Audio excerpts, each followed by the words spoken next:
Kita sudah mendengarkan paparan dari makalah terkait dengan dua materi di dalam fikih hukum keluarga atau fikih keluarga terkait dengan nafkah istri dan nafkah terhadap anak atau pengasuhan terhadap anak yang disebut dengan hadonah. Nah, nafkah terhadap istri ini adalah sesuatu yang sangat penting yang diulas di dalam fikih Islam. Ini menandai bahwa fikih itu adalah sesuatu yang sangat lengkap. Hal-hal yang terkait dengan persoalan nafkah saja itu dibahas. Yang pertama terkait dengan persoalan siapa yang memberikan nafkah, kapan nafkah itu diberikan, batasannya seperti apa, dan lain sebagainya. Itu dibahas dalam fikih. Ini menandakan bahwa Islam itu memang lengkap, sempurna. Nah, termasuk juga terkait dengan pengasuhan anak nanti. Apakah pengasuhan itu adalah hak anak atau hak orang tua? Nanti akan terjadi perbedaan pendapat di kalangan para ulama itu. Yang berpendapat hak anak akan memberikan beberapa statement yang berbeda dengan yang mengatakan bahwa itu adalah hak orang tua. Itu hebatnya fikih Islam. Nah, sekarang kita akan mencoba membahas sedikit ya.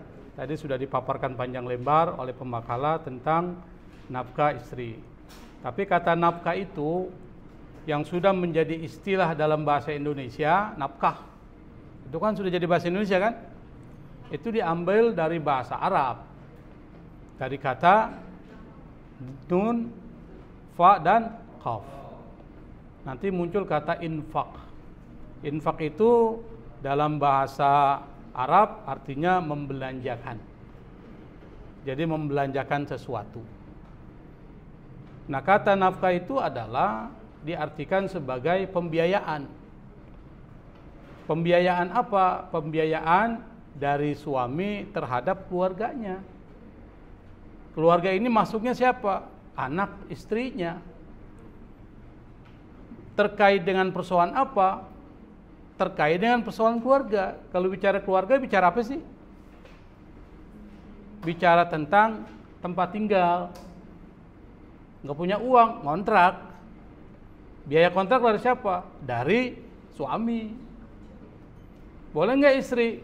Bukan kewajibannya, tetapi boleh. Tapi bukan kewajiban dia. Makanya perempuan tuh lebih menang dari laki-laki. Di mana-mana lebih menang. Bahkan ada aturan, perempuan tidak pernah salah. Aturan kedua, kalau ternyata perempuan melakukan kesalahan, lari ke pasal 1. Artinya apa? Nggak pernah salah. Coba kalau Anda lihat ada perempuan melakukan kesalahan, misalnya, lalu suaminya bilang, kira-kira marah-marah nggak perempuan itu? Marah-marah dulu, putar dulu, dan nggak ngaku juga malah perempuan itu. Saya nggak tahu juga kenapa begitu ya. Saya kalau bicara dengan istri saya lebih mengalah, ngomong aja, demin aja. Kenapa? Karena kalau kita respon, diamin. Ya memang begitu, mau bilang apa? Kalau didiamin berarti nggak direspon kan? Bukan nggak direspon, respon dengan diam. Dan biasanya itu dia akan diam sendiri. Nggak ada lawan katanya. Nah, kalau nggak ada lawan berarti diam sendiri. Nah, yang pertama terkait dengan persoalan tempat tinggal, maskan. Yang kedua terkait dengan persoalan makan atau al-it'am, memberikan makan. Makanan yang gimana? Makanan yang bergizi. Bukan makanan yang tidak bergizi, tergantung dari kemampuannya. Tapi standarnya adalah makanan yang mempunyai nilai-nilai atau unsur-unsur gizi. Yang ketiga, apa tuh nafkah? Terkait dengan apa? Kesehatan. Kalau istri sakit, yang biaya itu suami. Bawa ke dokter. Lalu uangnya dari siapa? Suami. Istri punya uang, punya istri. Nggak keluar itu. Pengalaman saya begitu juga. Kalau suami sakit keluar dari kantongnya kan, kalau istri sakit keluar dari kantong suami. Itu hebatnya perempuan, semuanya suami. Tapi memang itu sesuatu yang sudah Allah tetapkan, mau bilang apa? Kalau orang Palu bilang mau di apa, udah begitu. Jadi pemuliaan terhadap perempuan salah satunya itu. Tapi ingat, beban perempuan juga besar, berat dalam rumah tangga. Bahkan dalam persoalan persusuan, itu bukan kewajiban istri, ibu terhadap anaknya. Jadi kalau ibu, istri punya anak, itu bukan kewajiban istri menyusukan anaknya. Kewajiban siapa?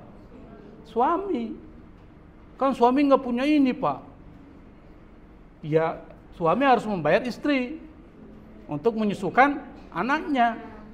Makanya kalau ribut antara suami istri bilang apa? Anakmu tuh. Dia nggak pernah bilang anak kita, anakmu tuh, ya kan? Betul nggak? Coba kalau lihat punya perempuan kalau marah sama suaminya, anaknya nakal, anakmu tuh nakalnya minta ampun. Bukan anak kita, anakmu. Artinya apa? Memang anak laki-laki itu. Ini menandakan bahwa memang kewajiban nafkah itu di suami. Karena nafkah itu adalah sesuatu yang sangat penting ya, maka perlu ada landasannya. Karena sesuatu menjadi kuat kalau ada landasannya, fondasinya. Fondasinya apa? Wahyu. Karena orang beriman, segala sesuatu tindakannya harus dipandu oleh wahyu. Wahyu itu apa? Al-Quran dan Sunnah.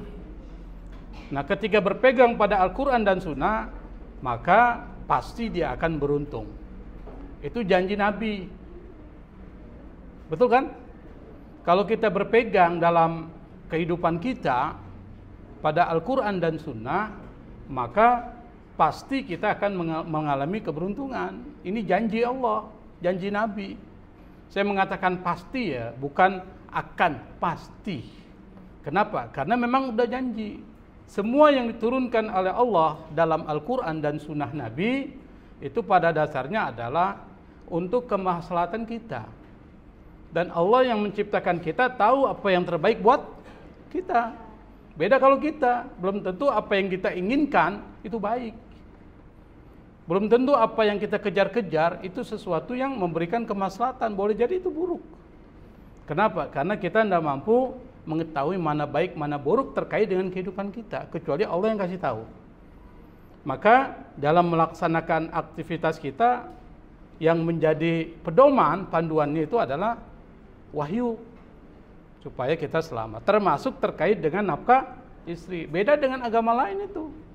Agama lain tidak menjelaskan secara detail terkait dengan kewajiban suami terhadap istri, terkait dengan pemberian tempat tinggal, pemberian makan, kesehatan, kenyamanan, pendidikan buat anak, pengasuhan dan lain sebagainya. Itu nggak dijelaskan secara rinci.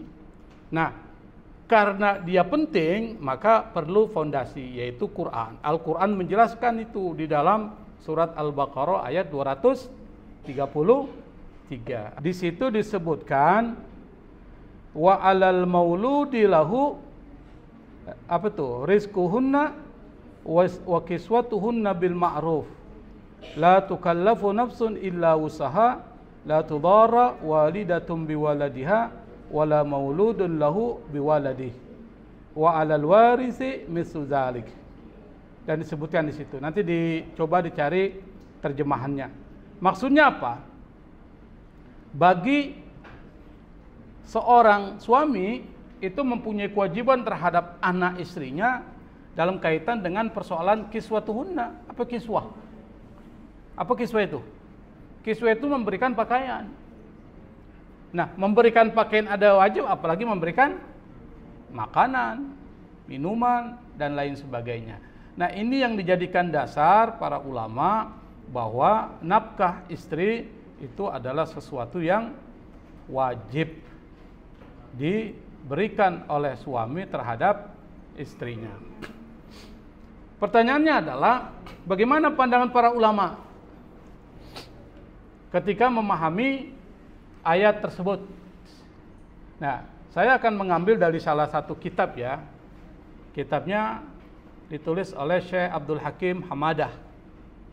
Judul kitab ini adalah Al-Jami' li Ahkamil Fiqhi 'alal Madhahibil Arba'ah. Kitab ini adalah ringkasan, khulasah. Al-Jami'. Al-Jami' itu menghimpun pandangan-pandangan fikih berdasarkan 4 madhab. Nah, kita akan bacakan karena ini Muqaranatul Madhahib fil Munakahat, maka perlu rujukannya adalah kitab. Ini rata-rata ngambil dari internet, ya kan? Dan Anda adalah pakar yang disebut dengan kopas.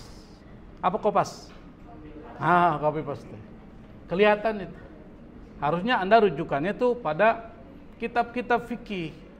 Apakah itu fikih Wahbah Zuhaili, Al-Fiqhul Islami wa Adilatuhu, atau kitab fikih Bidayatul Mujtahid Ibnu Rushd, atau kitab fikih yang ditulis oleh Abdurrahman Al-Jazairi, kitab Al-Fiqhu 'alal Madhahibil Arba'ah.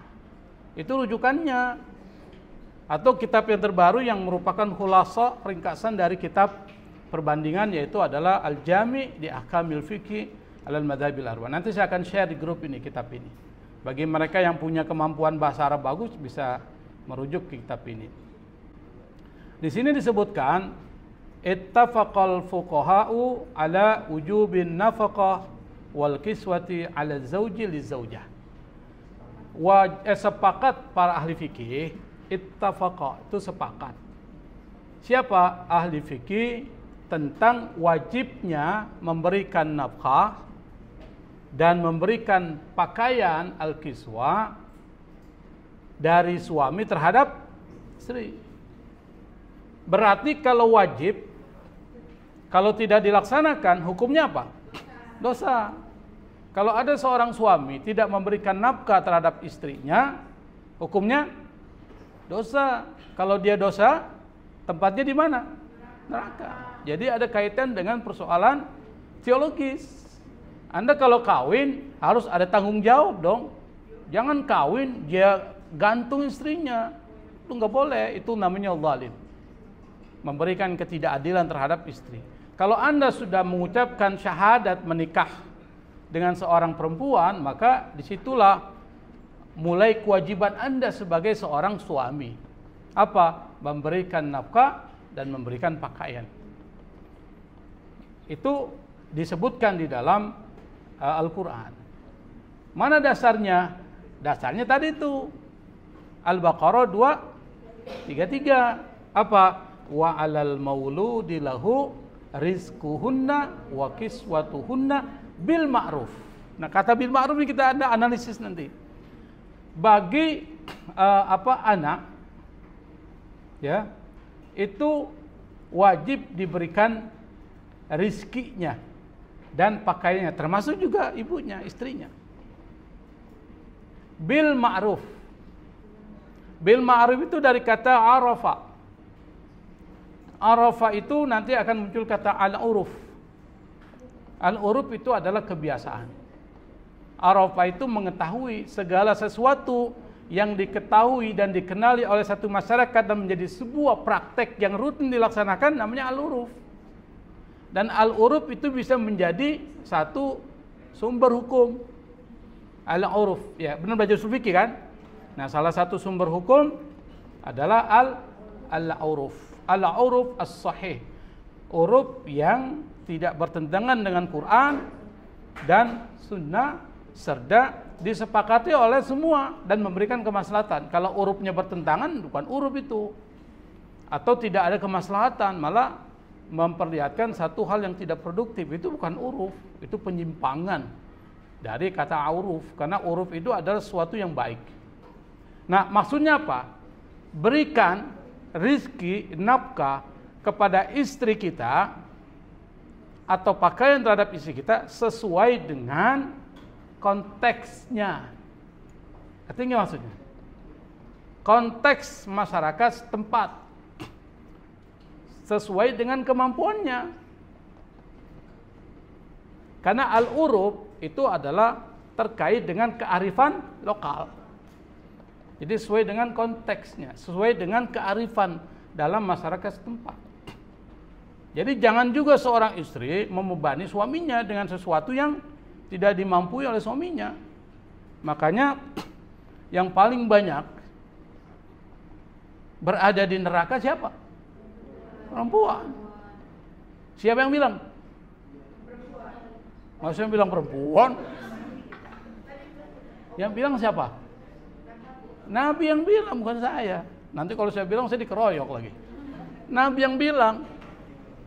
Kenapa Nabi bilang begitu? Tentu yang beritahu siapa? Yang beritahu Allah. Nabi kemudian mendatangi barisan perempuan. Apa yang kata Nabi? Bertakwalah kalian. Karena saya melihat kalian ini adalah yang paling banyak di neraka. Paling banyak di neraka. Lalu kemudian Nabi memerintahkan mereka untuk bersedekah. Tapi sebelum Nabi memerintahkan mereka bersedekah, perempuan ini protes, "Ya Rasul, kenapa kami termasuk yang banyak di neraka? Apa alasannya?" Tuh. Apa kata Nabi? Yang pertama adalah itu disebutkan dalam bahasa Indonesia ya, kalian itu sering mengeluh terhadap suamimu. Tidak bersyukur. Yang kedua, sering mengingkari kebaikan suaminya. Kira-kira banyak nggak kita temui itu? Para istri gitu?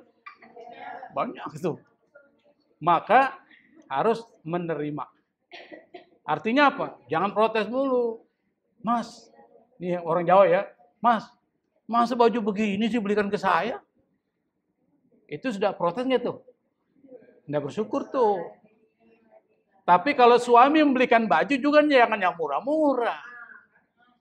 Juga harus menghargai martabat istrinya. Begitu. Jadi seimbang. Saya nggak membela perempuan, nggak bela laki-laki. Seimbang. Seorang laki-laki suami harus juga memperhatikan apa kemauan istrinya. Kan nggak enak kalau suruh pakai baju bolong-bolong.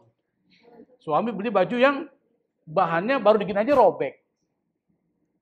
Beli yang bahannya bagus lah, sesuai dengan suami kemampuannya. Tapi istri kalau sudah dibelikan oleh suami yang terbaik menurut pemandangan atau pandangan suami, ya terima aja. Alhamdulillah Mas, kalau bukan karena Mas saya nggak punya baju. Jangan juga, "Oh baju apa ini? Di pasar Ciputat banyak, diinjak-injak lagi." Hati-hati tuh. Oleh karena itu maka harus saling memahami. Itu penting.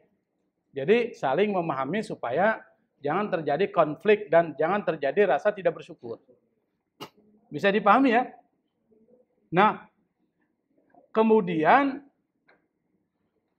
Rasulullah SAW beliau mengatakan ketika dikaitkan dengan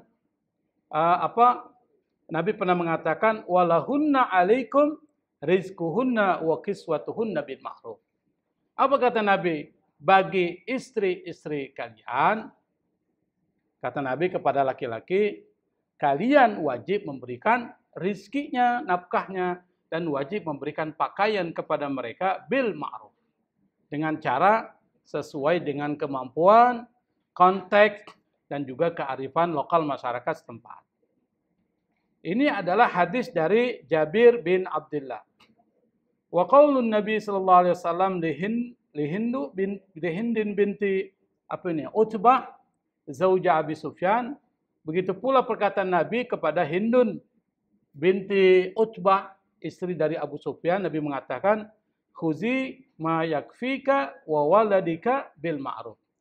Kalau seandainya suaminya pelit, suaminya itu tangannya itu terbelenggu lah, tidak mudah mengeluarkan uang. Banyak nggak suami begitu? Banyak itu. Maka kata Nabi kepada Hindun yang merupakan istri dari Abu Sufyan, dia mengatakan, ambil dari harta suamimu ma yakfik. sesuatu yang membuat Anda cukup. Jadi sesuatu yang mencukupkan Anda. Buat Anda dan buat siapa? Anak-anak kamu. Berarti boleh dong istri mencuri uang suaminya. Bukan mencuri. Mengambil haknya. Kenapa? Karena suaminya pelit. Tidak melaksanakan tugas dan kewajibannya.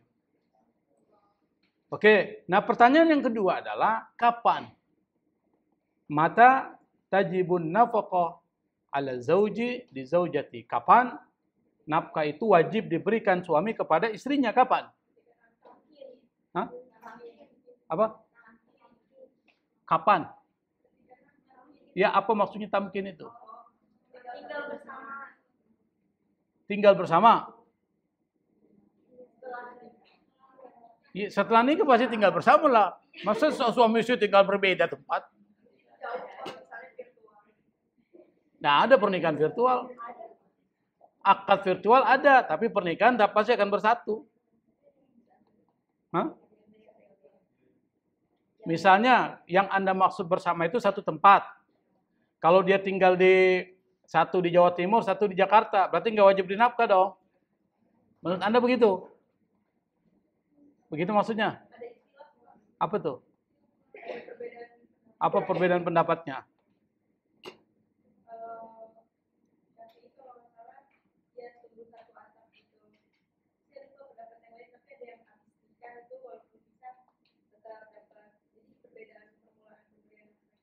Oke, nah sekarang bagaimana pandangan para ulama? Di sini disebutkan, qala Malik, Malik berkata, la tajibun nafaqatu 'ala zauji hatta yadkhula biha. Tidak wajib memberikan nafkah bagi suami sampai perempuan itu digauli. Jadi yang menentukan batas kewajiban setelah perempuan itu diapa? Digauli oleh suaminya. Baru punya kewajiban. Menurut jumhur nih mayoritas ulama mengatakan yalzamu ghairul balik an-nafaqah idza kanat hiya balighah. Bagi laki-laki atau suami yang belum balik tetap wajib memberikan nafkah apabila perempuan yang dinikahinya sudah balik. Suaminya belum balik. Tetapi istrinya sudah balik. Wajib suami yang belum balik memberikan nafkah kepada istri yang sudah balik. Dari mana? Ya kewajiban orang tuanya. Orang belum waktunya menikah kok sudah dinikahkan. Berarti orang tuanya yang menanggung. Nah, perbedaan pendapat itu kata Syekh Abdul Hakim Hamada itu terkait dengan persoalan dua. Kenapa bisa terjadi perbedaan pendapat antara Malik dan Jumhur? Kata Syekh Abdul Hakim Hamadani mengatakan, apakah nafkah itu terkait dengan persoalan tempat di mana laki-laki bisa bersenang-senang dengan istrinya? Maksudnya apa? Ada hubungan suami istri. Apakah itu terkait dengan itu? Atau terkait dengan persoalan karena perempuan ini sudah masuk ke wilayah suami, tinggal di tempat suami, apakah itu menjadi dasar seorang suami memberikan atau wajib memberikan nafkah kepada istri? Berarti dari pernyataan ini ada dua. Yang pertama adalah terkait dengan masalah kesenangan. Maka nulil istimta. Tempat di mana suami bersenang-senangan dengan istrinya. Berarti menggaulinya. Setelah menggawili wajib untuk memberikan nafkah. Itu pendapat siapa? Malik. Atau terkait dengan persoalan kalau dia sudah berada dalam wilayahnya, penanggungannya, kekuasaannya, maka wajib bagi suami untuk memberikan nafkah. Berarti ada dua yang menjadikan perbedaan pendapat di kalangan para ulama. Itu harus Anda pahami nanti. Kalau ditanya kenapa kok begitu? Oh, Anda bisa jelaskan secara baik. Nah, pandangan berikutnya adalah kira-kira batasannya apa? Berapa seorang suami wajib memberikan nafkah? Di dalam kitab ini disebutkan, qala al-jumhur innaha ghairu muqaddaratin bisyar'i. Artinya apa itu? Innaha ghairu muqaddaratin bisyar'i. Tidak ada batasan. Tidak ada batasan secara agama. Wa inna dzalika raji'un ila ma yaqdihi haluz zauji wa haluz zaujah. Itu semua tergantung kepada keadaan suami atau istri. Wa yakhtalifu bihasabi ikhtilafil amkina wal azmina wal ahwal. Dan batasan itu berbeda-beda sesuai dengan perbedaan tempat, kemudian waktu dan keadaan. Fleksibel, kontekstual. Itu menurut jumhur ulama. Jadi kata jumhur, nggak ada batasannya. Itu tergantung dari kemampuan keadaan suami dan istri. Dan tergantung juga perbedaan tempat, waktu, dan keadaan. Tapi kata Imam Syafi'i, mazhab kita mengatakan an-nafaqatu muqaddarah. Nafkah itu ada batasannya. Yang di sini batasannya adalah batasan minimal. Bukan maksimal ya. Minimal. Kalau batasan maksimal kasihan. Batasan minimal. Maksudnya apa? Kata Imam Syafi'i, fa'alal musiri muddan. Bagi orang yang punya kemampuan, batasan nafkahnya itu adalah 2 mud beras. 1 mud berapa sih isinya? Kalian tahu nggak? 1 mud berapa istrinya? Karena istilah yang digunakan adalah istilah bahasa Arab. Berarti kata Imam Syafi'i batasan minimalnya adalah 2 mud. Berarti 2 takaran. 1 hari.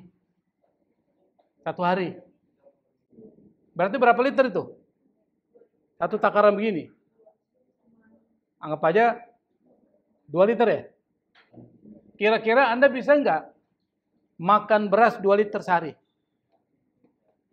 2 liter sehari kurang apa cukup? Katanya nggak kurang. Dia bilang nggak ada gini? Kurang. Saya pikir kurang. Berarti 2 liter 1 hari. Cukup kan? Nah itu kata siapa? Kata Imam Syafi'i. Wa alal ausati muddun wa nisfun. Bagi orang yang ekonominya menengah, enggak kaya, enggak miskin, itu adalah 1 mud setengah. 1 mud setengah.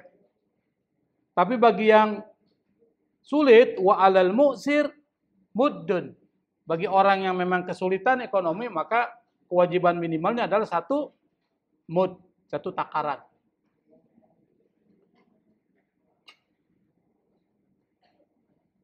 Nah, pertanyaannya adalah,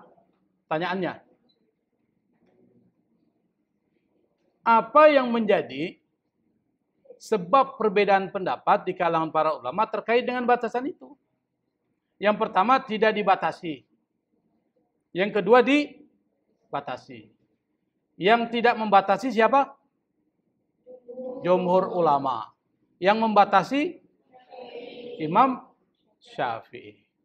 Yang membatasi Imam Syafi'i itu memberikan rincian.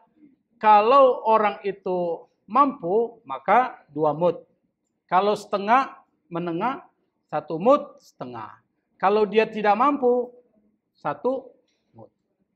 Itu kata mazhab Syafi'i. Perbedaan pendapatnya adalah yang pertama terkait dengan persoalan qiyas atau tidak adanya qiyas.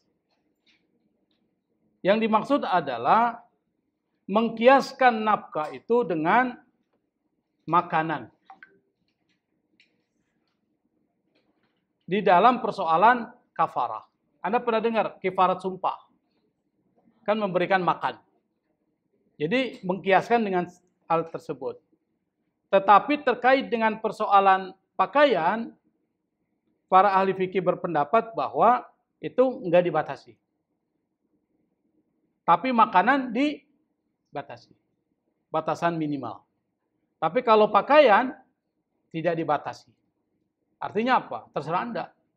Tapi kalau makanan karena terkait dengan kebutuhan pokok, maka harus ada pembatasan minimal. Jangan di bawah 1 mud.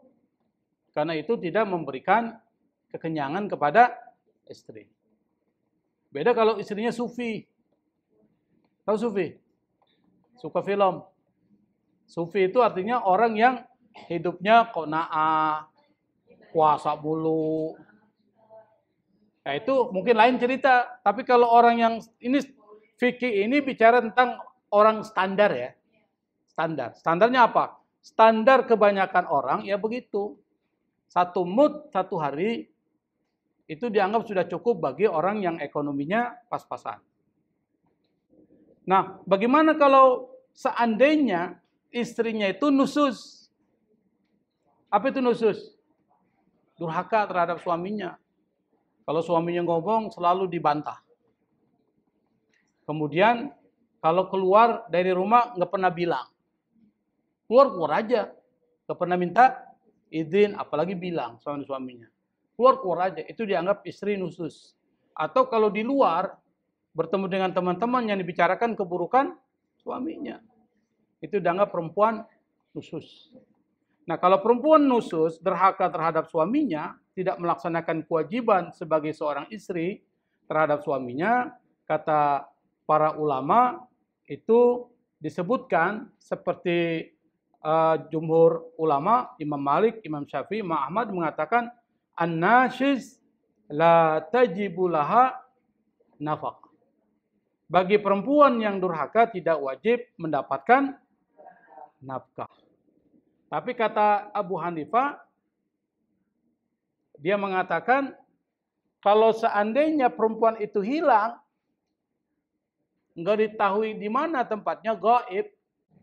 Kata jumhur ulama, wajib memberikan nafkah terhadap perempuan yang gaib atau tidak diketahui di mana tempatnya. Kata Abu Hanifah, tidak wajib memberikan nafkah kepada perempuan yang tidak diketahui di mana keberadaannya. Kira-kira pernah nggak terjadi kasus di mana seorang suami istrinya hilang? Maka kata Abu Hanifah, la tajibun nafaqah alal ghaib, kepada perempuan yang tidak ada di rumahnya. Illa biijabi sultan, kecuali penguasa mewajibkan dia memberikan nafkah.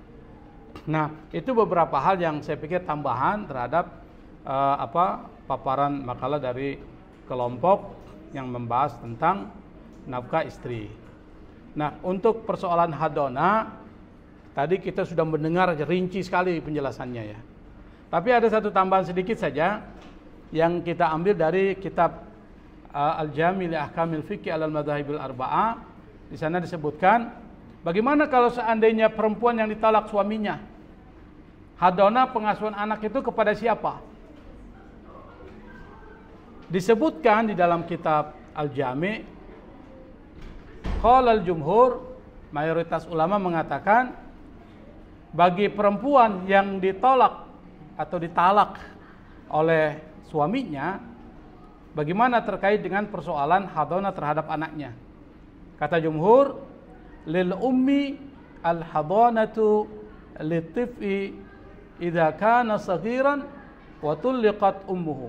Kata ulama jumhur, mayoritas ulama, pengasuhan anak kalau anaknya masih kecil dan perempuan itu ditalak oleh suaminya, maka anak itu diasuh oleh siapa?